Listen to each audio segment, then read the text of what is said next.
Hello everyone, welcome to this unboxing video of the new Boromir statue from Weta Workshop.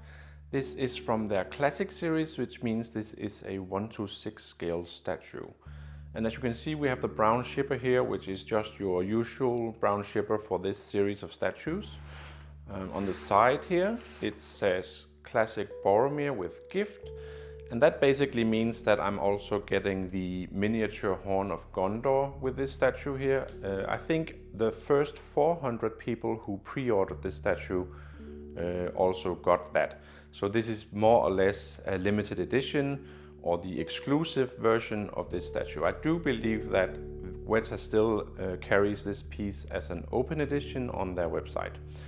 And as you can see, it also says 174 out of 400. So yeah, that's just the brown shipper for you. Let's get the art box out right away. Alright, so here we have the art box, and as you can see, we have a fine picture of the statue itself here on the front.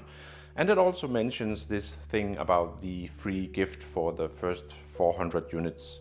And you can see the actual horn here underneath.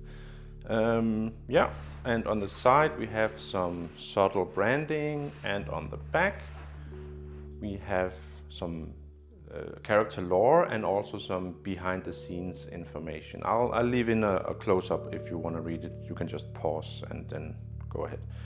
So yeah, really simple styling here for the box. I really like the way that Weta does this. It looks so good for this classic series of statues. Alright, let's get the styrofoam out of the box.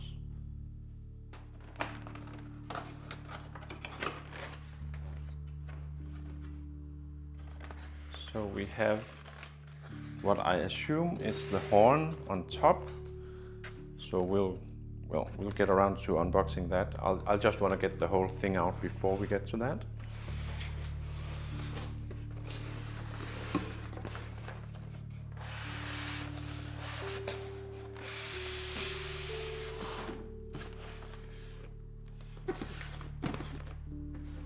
There we go. Alright, so we have these two boxes now. Let's start with the horn.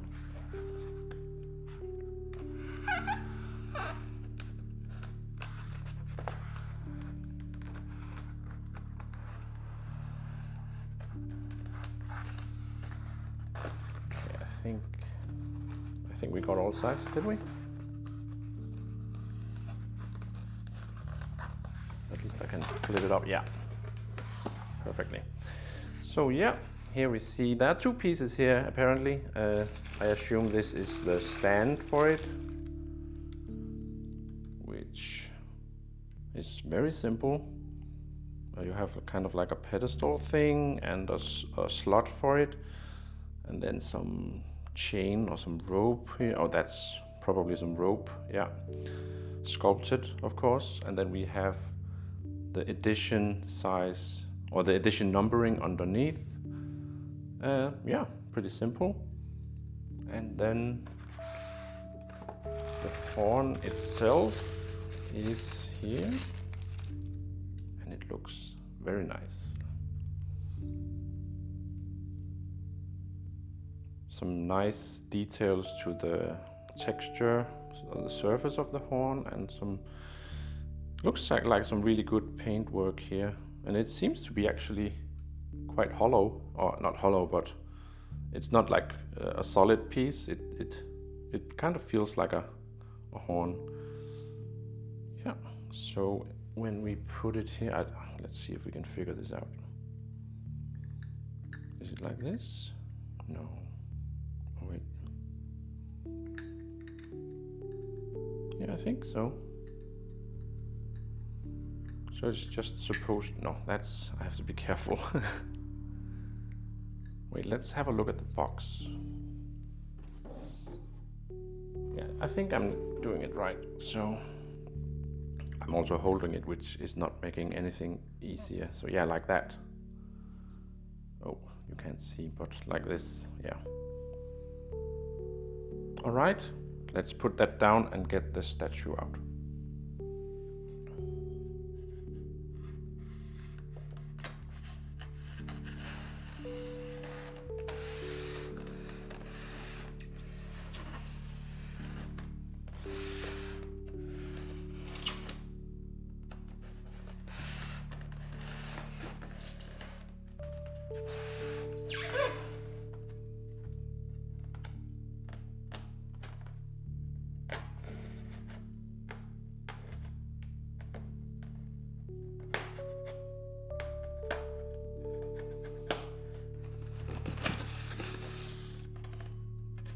There we go.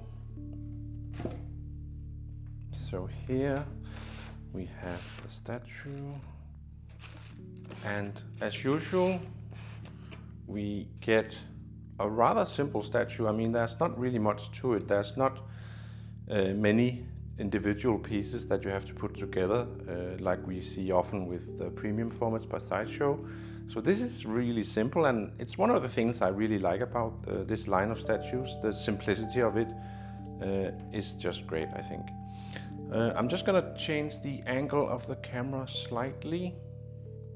Alright, I just wanted to ensure that you had a good view of the statue as I unpack it here. So let's start with the base.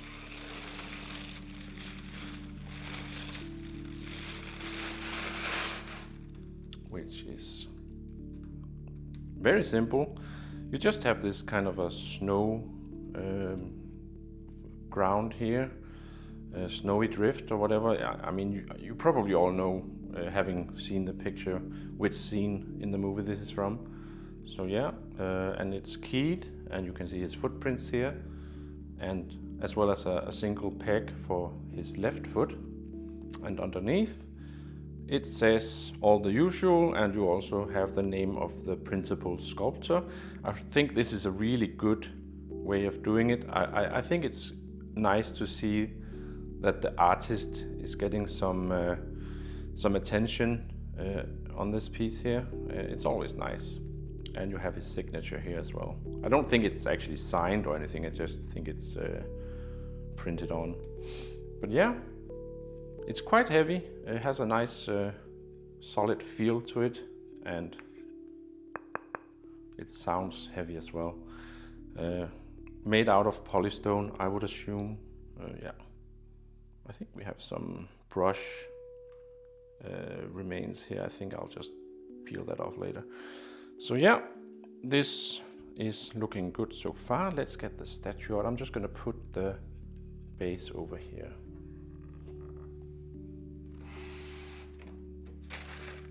It's always difficult to know how you can grab it out of the box. I want to be careful.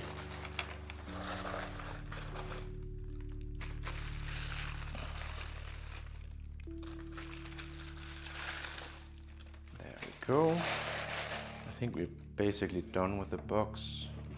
There's nothing left in it. So here we go. And there we have Sean Bean, or Boromir. And this looks really nice. Again, it's a quite heavy piece. I mean, for its size at least, it feels solid. The hair is also sculpted. There's no mixed media really going on here. It just seems to be one sculpted piece. Well, obviously put together in the factory, but everything is stuck to it, and it has this solid feel, which is really nice. The likeness seems pretty decent as well. I'm gonna leave some close-up shots towards the end of this video so you can get a good look. But it does look really nice. And of course he's holding the ring in his right hand. So I assume it's just wrapped for protection. Let's see if we can get it off.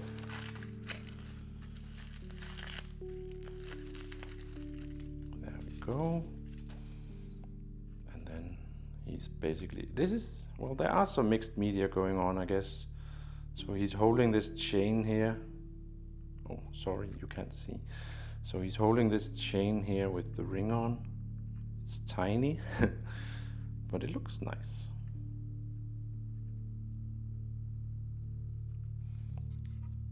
I keep taking it out of the frame, sorry about that. So yeah. A tiny little, the one ring. It's just dangling there, but it looks nice. All right, let's set this piece up on the base. All right, so here we have my good old faithful turntable set up, and the first thing, of course, is to put on the base. Like that. And then I have the statue over here. And it just slots right in. It's quite tight of a fit, but there we go. And that's basically all there is to it. A statue on top of a base. And I really like the simplicity of that. We see so many modern statues getting released where you have to put so many pieces together in order to arrive at the final thing. And I can really appreciate that there is this simplicity to setting up one of these 1:6 scale statues from Weta here. And yeah, let's just do a quick 360. So Boromir is definitely one of my favorite characters from the movies. I just really like him. I also like the actor Sean Bean, of course, but I don't really know what it is, but he just really appeals to me. And the look of him is also pretty cool with his armor and his clothing here. It's just something very unique, I think. And yeah, there's lots of details on this statue. I must say the textures in particular is something that really stands out. You can tell from looking at his fur cloak here how the texture of it really looks convincing, I think. And the same basically applies to, well, all of his clothing, and also the shield, which is layered with leather, I would assume. And you can really tell from the look of it. And also on the front here, his different layers of clothing all have this very distinct texture. It's quite nicely made, I would say. And the chainmail also, if you can see it, it's a bit small maybe, but it's really nicely made, I think. In terms of likeness, I think it's not 100% it's not 100% likeness to the actor Sean Bean, but it's pretty close, and that goes to basically all of the other statues from this series. I would say it's not far off, and I wouldn't say that it in any way is a deal breaker. It's just not 100%, but it's quite all right, I have to say, especially from particular angles. It looks quite nice, I think. So it's not something I would really say takes away from the piece. On the contrary, I think they've done quite a good job. If you look at other statues from Lord of the Rings, from some of the other brands, it's always going to be a hit or miss in terms of the likeness. So well, you just have to make up your own mind. I think that's probably the most important thing. One thing I do like about these 1:6 scale statues from Weta is the way they do the flesh tones. There's something about it that just looks really realistic to me. It doesn't even seem like it's painted. It's hard to explain. I don't really know how to put it other than that, but it just looks so realistic. You can tell that there is something going on here that's more than just adding a layer of paint, I would say. The skin actually looks quite realistic, and that goes for some of the other statues from the same series as well. So I'll see if I can include some pictures, but in any case, you'll just have to take my word on it. It looks quite nice, I think. Yeah. So all in all, pretty cool. I'm probably going to do a proper review of this at a later time, so I'll just kind of not say much more about it for now, and maybe I'll take some time to really get a sense of this piece. But my first impression is that it's a really nice statue, and he'll fit right into my collection. I have a few others from the lineup as well, and maybe I'll do a video of that at a later time. So yeah, if you have any questions or comments, let me know, and I'll get back to you. But for now, I think that basically wraps up this unboxing. Sorry, and I'll be sure to add a few close-up shots so you can get in some of the details at the end of this video. So anyways, thanks a lot for watching, guys, and I hope you enjoyed this video, and yeah, probably see you in the next one. Bye.